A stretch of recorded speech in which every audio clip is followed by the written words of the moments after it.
Coworker tried to get me fired over breast implants, so I pulled a reverse Uno card. TLDR, coworker harassed me over having implants, which I only got because I had cancerous cells. I called her out, she reported me to HR for calling her out. I got a bunch of people to write statements of all the times she harassed me and she got fired instead. Also, I've been told that isn't what a reverse Uno is, but I can't change it. Edit. Just want to add that regardless of my reasons for getting implants, I still should not have been harassed over them. It just happened to be relevant here because it made Jill look like a real dick, which is probably why she reported me. 4 years ago now, when I was 24, my mum died of breast cancer, and as both my grandmothers had also died of it, I saw a specialist for a screening. I found out I had some cells in one of my breasts that could have turned cancerous at any given moment. I was told I had a few options. I could have regular screenings every 3 or 4 months until it does develop into cancer.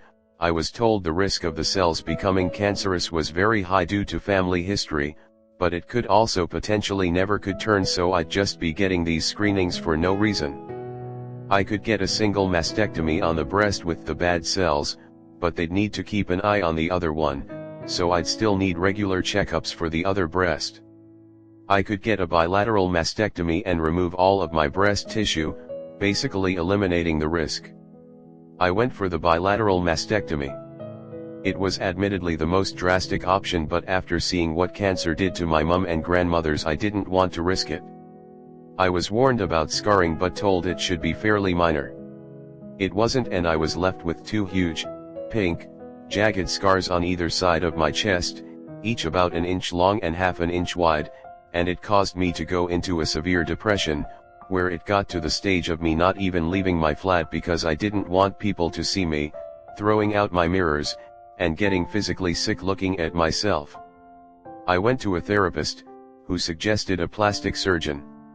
The therapist said they'd never normally do that, but it was clearly something I was struggling with and I might never get over it, and the therapist could see why I struggle with it.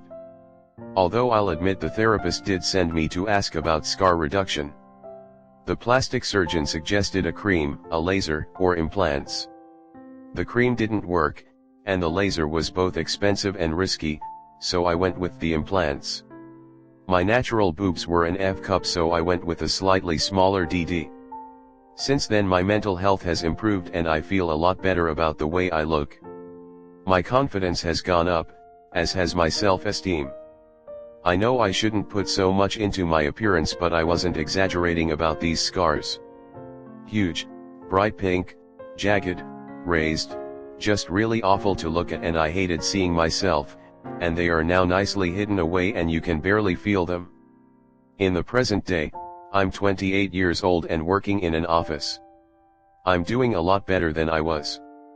My coworker, Jill, found out I'd had a boob job, but not about the cancer thing, when myself and my friend from years before the mastectomy were planning a holiday and she made a joke about me going on a plane with my implants, and Jill overheard. By the end of the day, the entire office knew I'd had a boob job, but not why, and half a dozen people confirmed Jill had told them. Over the next few months Jill made many jokes and comments about my chest to co-workers when I was in earshot, at one point saying I had more plastic than Barbie and calling me fake in 2 ways. I didn't hear this one myself, but a friend in the office told me that Jill had at one point referred to me as a sack of silicone. I don't know what her problem was exactly, but at one point she mentioned the NHS, so I assume Jill thought that I'd got my tits done for free on taxpayer money. I'd gotten the mastectomy on NHS but gone private for therapy and implants.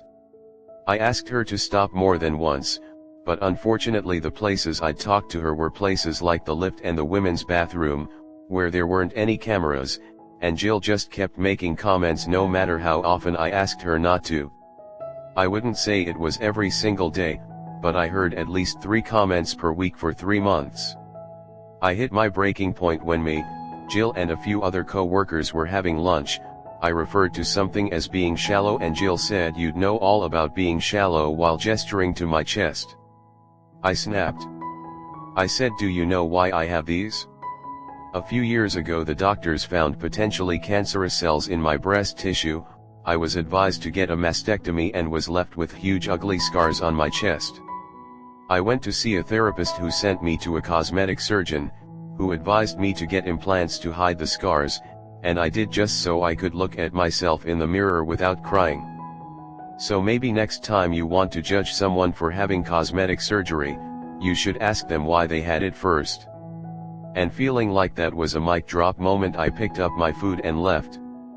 For the rest of the day I had about 1/3 of my office come up to me and offer support, and the rest tell me that Jill was just joking around and I was being a bitch. I replied that Jill was being a bitch long before I was. I then got an email from HR saying they wanted to talk to me the following day, and when I called for clarification they mentioned a hostile work environment. Note: this is apparently an American term and holds little weight in England, but it's what was said over the phone. I knew the person who signed off the email and I'd spoken to. Her name was Debbie, and she was Jill's friend in HR, so I was fairly confident on who had reported me. I realized that if this was already being sent to HR, I needed as much ammunition as possible, so I went about collecting my information. As Debbie had dealt with me so far, it was safe to assume she would be the person reviewing the complaint with me, and if that was true I was fucked. However, I vaguely remembered a section on complaints that was in my contract when I first signed with the company. I flicked through the contract and there was a part in complaints section that said I was contractually allowed to request a change of reviewer if I felt my allocated reviewer was biased. It was called an impartial overseer. I photocopied the page and highlighted that part. Then I messaged the people who had offered their support over Facebook, and said basically, HR have asked to see me. Do any of you remember Jill insulting me to your face, and are you willing to write and sign something saying what you heard and when? Not everyone was willing to help, as Jill is somewhat feared in the office due to her befriending HR and management, but about 20 people were willing to help me. I guessed roughly when I'd asked Jill to stop previously, the 4 asks over the last few months. Some timings were easy to guess as they'd happened on my break or when I'd first arrived at work, and I wrote them all down, along with a rough time of when the lunchroom confrontation happened and a list of names of who was there for the lunchroom confrontation. I got to work slightly early the next morning. I went round everyone who had messaged me and most of them managed to give me a printed and signed letter. Some didn't manage to write one, but NBD. This isn't exact words as there's 16 letters to sum up here, but the gist was: my name is their name. I work with Jill, last name and up. On date at time, approximate, I spoke with Jill, last name, during which she referred to up as quoted insult. I felt this was inappropriate as it directly related to Op's appearance and am willing to go on record further to establish that Jill, last name, has been discussing Op in the workplace in the same manner for 3 months now, causing me discomfort and creating what I feel is a hostile work environment. Signed, their name. I wound up with about 16 letters, all from different people, and one of them was in the lunchroom for my conversation with Jill. Some even had bullet-pointed lists of everything Jill had said to them about me or other people. As it turns out, Jill has issues with a lot of people's appearances. She apparently made comments about one co-worker's weight, and something anti-Semitic about a different co-worker's nose, all of which were put in these letters. There are about 45 people in the office, so while 16 wasn't a majority, it's still a decent amount. The letters weren't hugely long, most were only a paragraph, but they had all the necessary information. I was asked to come to HR at 10 a.m. I took the letters from co-workers, the photocopy of the page in my contract, and my dates and times in a little folder with me. I got there and Debbie was the one overseeing the interview. She got up from her desk, ready to lead me into another room. I immediately turned to the other HR worker that was currently there and said, "So is my meeting with you, then?" Debbie said, "No, you're with me." I replied that this wouldn't sit well with me, as my contract states I have a right to an impartial overseer, and as I said this I took the contract page out of my folder. Debbie read it. I wouldn't let her take the paper when there was a shredder so close by, and said she could be impartial. I replied that I really didn't mean to be a pain, but I had it on good authority that the person on the other end of this complaint is her friend, and my contract does say I'm allowed an impartial overseer. Debbie stomped off to get supervisor. Supervisor asks how I know she can't be impartial, and I tell him that I have it on good authority that the Jill, who was on the other end of this complaint, is a close friend of Debbie. He asked Debbie if this was true, to which she only replied, I can be impartial. Supervisor took a deep breath, asked the other HR rep to come with him, and the four of us all went to review the complaint. I thanked them for being so accommodating. I was worried I'd annoyed them. Debbie took out the complaint and all three of them went through it with me. Debbie looked homicidal the whole time the interview was happening, as she had clearly anticipated firing me, or at least recommending me being fired. The interview went something like this. It took like over half an hour and they kept asking me the same questions but phrased different ways, so this is a really drastically condensed version. Q. You said outside that you think Jill last name reported you. Why is this? A. Jill has had an issue with me for about 3 months now. Q. Why didn't you come to us when you realized Jill had an issue? A. I had no issue with her. Q. What issue does Jill have with you? A.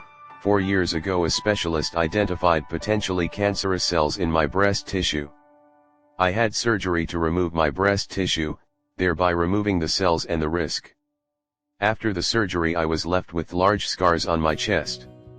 I went to a therapist for low self-esteem and depression. The therapist suggested a plastic surgeon who suggested breast implants to cover my scars.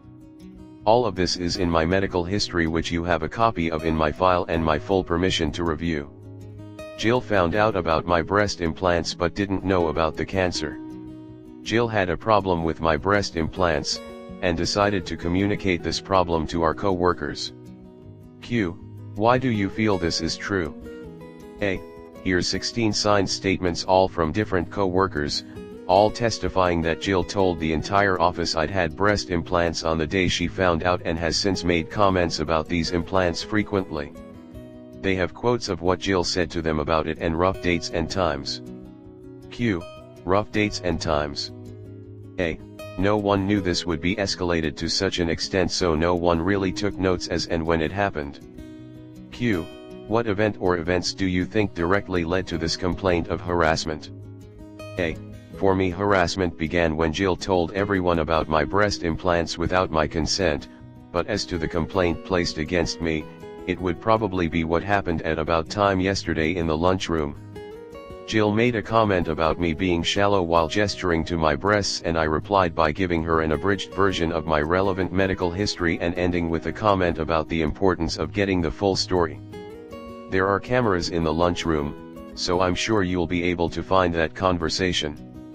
I'll admit I could have handled the situation better, but after 3 months I felt I had to put my foot down. Here's a list of names of people who were also present. There were 6 people at the table, including myself and Jill.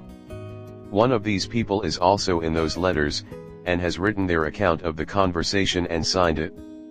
Q. Had you had a conversation with Jill prior to this regarding her comments about you? A. Several, spaced out over the last 3 months. Each time I communicated to her that I felt uncomfortable and upset with these comments she was making and would appreciate it if she were to stop. Q. To your knowledge, was Jill made aware of your former cancer at any point in this time? A. No. It wasn't mentioned in the conversation with my friend she overheard, and I didn't tell her because frankly it's none of her business, and I did not feel the need to detail my medical history to a coworker in order to avoid further sexual harassment. Supervisor stands up and says, well, I think we're done here. He shakes my hand and sends me back to my desk, saying that I'd hear from them after they reviewed the evidence, letters, CCTV, medical history, and anything they had already, and made a decision on the case. I got back to my desk, pulled up my CV, and prepared to start the job search again. About an hour goes by, then the person who wrote the letter and was there for the lunchroom conversation gets called for a meeting with HR. They come back 10-ish minutes later. The other people who were also there for the lunchroom conversation get called one by one, except Jill. All of them are gone for about 10 minutes, then come back, find a coworker, and say that HR wants to see them. Then the people who wrote letters but weren't there yesterday are also called one by one and are each gone for about 10 minutes each, some longer, some shorter. By about 3:30 it looks like everyone who wrote a letter or was there in the lunchroom has been interviewed. Then, finally, Jill gets called in. She's gone for about 30 minutes and comes back fuming. She glares at me while I work, but I ignore her. 4:30-ish, Jill gets called into HR again. 5 p.m. rolls around, everyone is either leaving or getting ready to leave, when Jill storms back into the office. She glares at me the whole time she packs up her desk. She then starts telling anyone who will listen that I got her fired before shoving her way onto the lift. An email comes in from HR. My case is closed. My case is closed. My case